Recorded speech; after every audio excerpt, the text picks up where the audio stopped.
Assalamualaikum warahmatullahi wabarakatuh.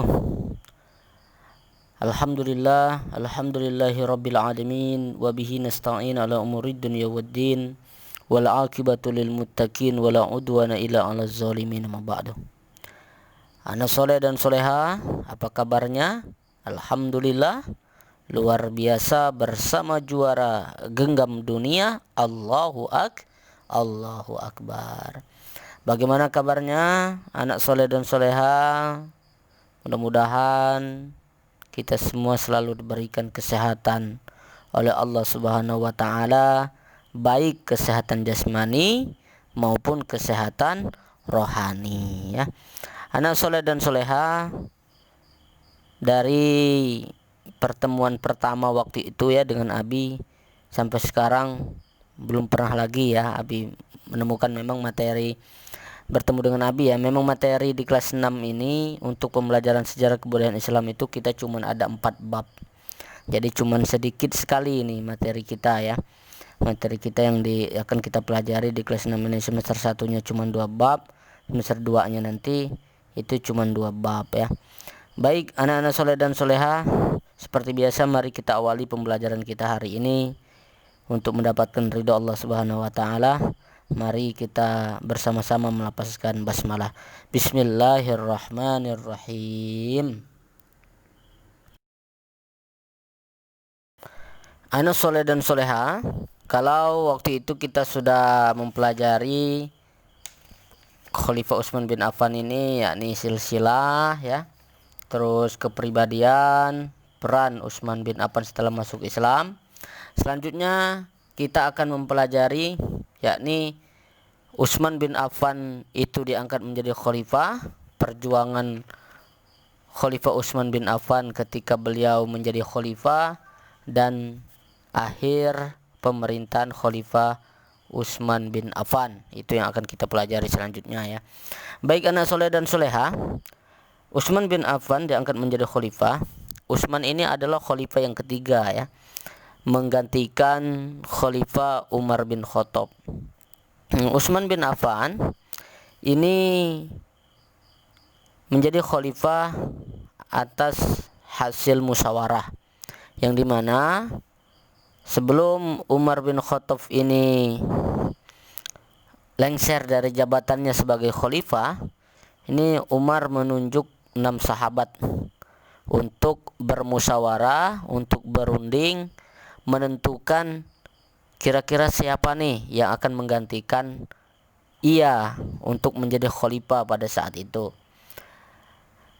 Sahabat itu adalah Utsman bin Affan, Ali bin Abi Thalib, Abdurrahman bin Auf, Thalha bin Ubaidillah, Zubair bin Awam,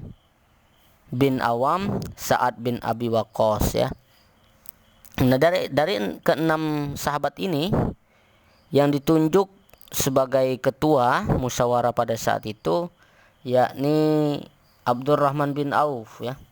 Abdurrahman bin Auf. Ketika mereka berenam ini bermusyawarah, pada saat itu mereka bermusyawarah, ada dua nama yang istilahnya calon khalifah ini yang terpilih, ada dua nama, yakni Utsman bin Affan dengan Ali bin Abi Thalib pada saat itu.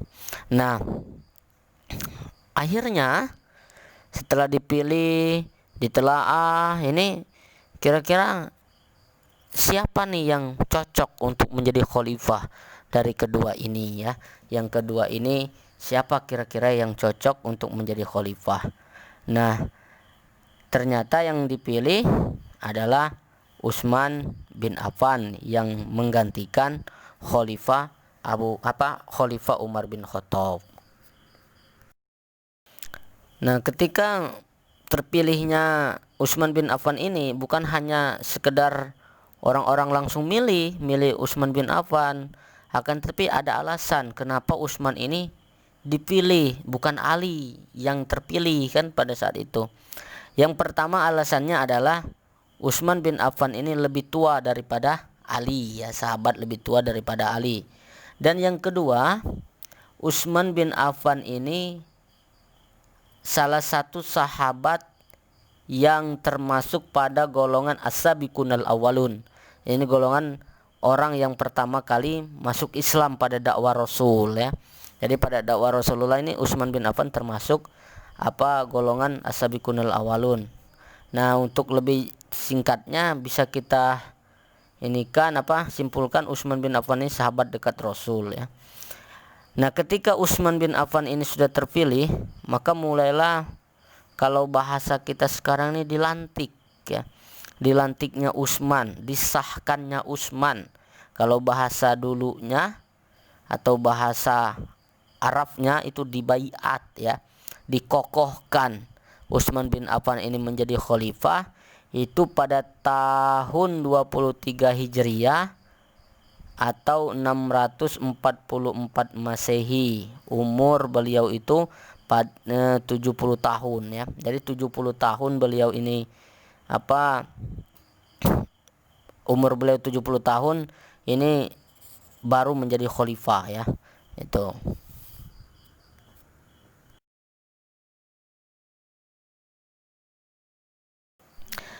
Selanjutnya nasoleh dan soleha ya.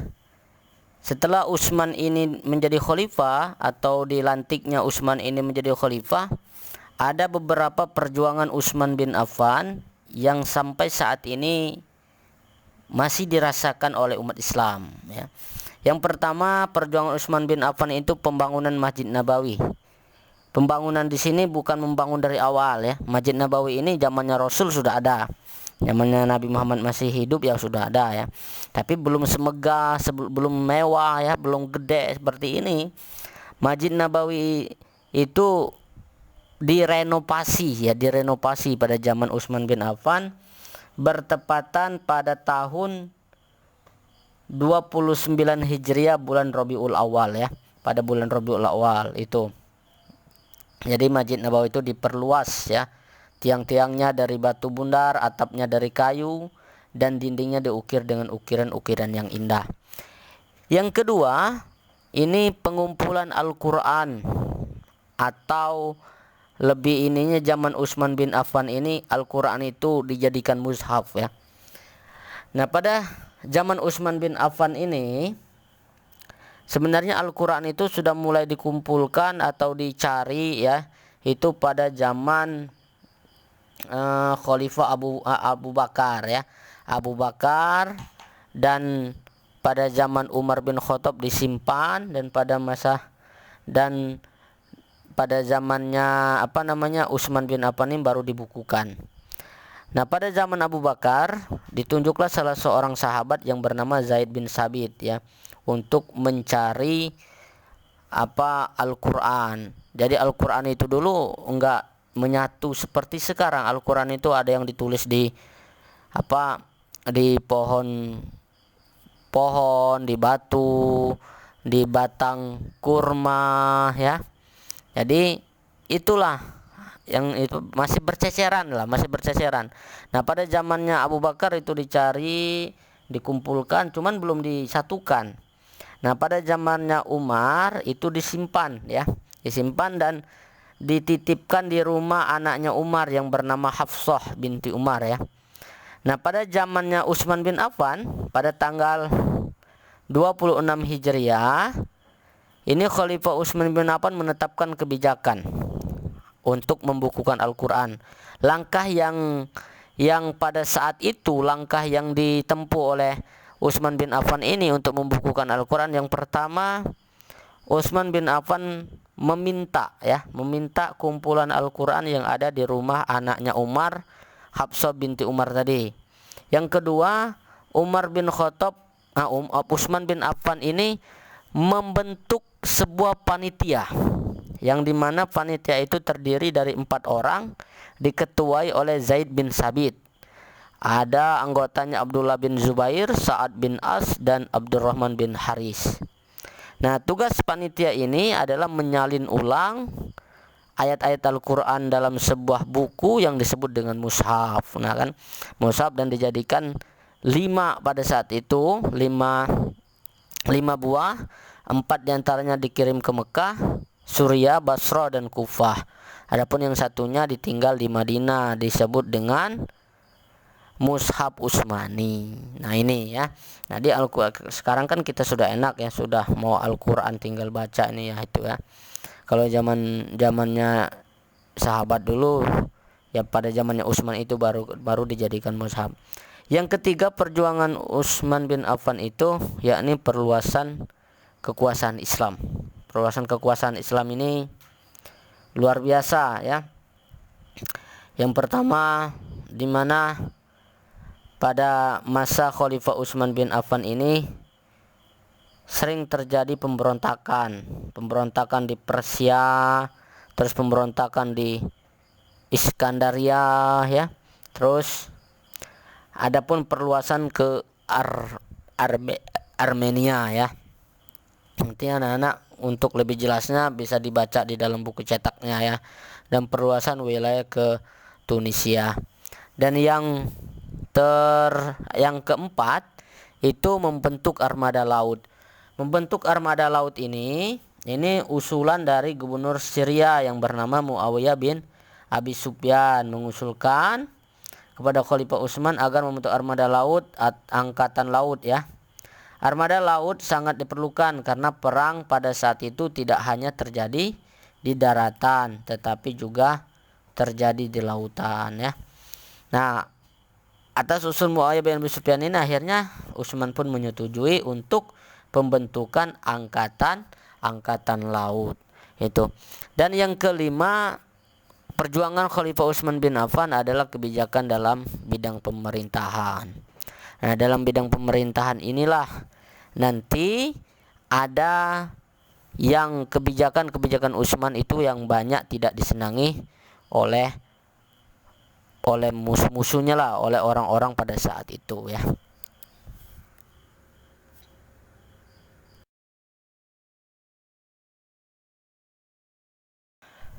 Selanjutnya, anak soleh dan soleha, akhir pemerintahan Khalifah Utsman bin Affan.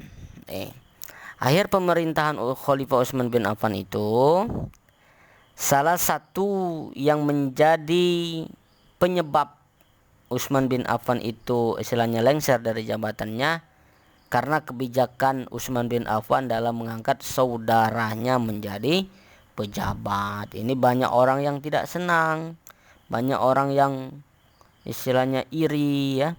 Nah, salah satunya yang nggak senang itu yang bernama Abdullah bin Saba.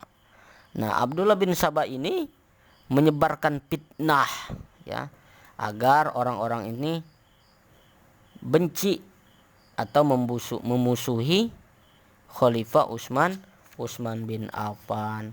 Nah, terjadinya fitnah itu ya pada masa Khalifah Utsman bin Affan ada 4 hal ya. Yang pertama, kebijakan Khalifah Utsman bin Affan yang mengangkat kerabat-kerabatnya dari Bani Umayyah sebagai pejabat pemerintah. Yang kedua, pengangkatan Marwan bin Hakam yang sangat tidak disukai oleh masyarakat muslim. Yang ketiga, kesederhanaan dan kemurahan hati Khalifah Utsman bin Affan. Dan yang terakhir, kaum munafik telah menyebarkan fitnah dan hasutan yang dipimpin oleh Abdullah bin Saba. Baik anak soleh dan soleha ya, demikian untuk pembelajaran kita hari ini. Mudah-mudahan bermanfaat dan dapat dipahami. Tetap semangat, terus semangat, harus semangat ya. Dan jangan mudah menyerah, dan jangan mudah lesu. Mari sama-sama kita selalu bersemangat untuk belajar walaupun kita tidak bertemu. Namun insyaallah ya, insyaallah walaupun belajarnya lewat daring, anak-anak tetap semangat dalam belajarnya. Mari kita akhiri pembelajaran kita hari ini dengan bersama-sama melepaskan alhamdulillahirabbil alamin. Demikian yang dapat Abi sampaikan, kurang lebihnya mohon maaf. Kepada Allah kita sama-sama mohon ampun. Astaghfirullahalazim. Aqulu qouli hadza. Wassalamualaikum warahmatullahi wabarakatuh.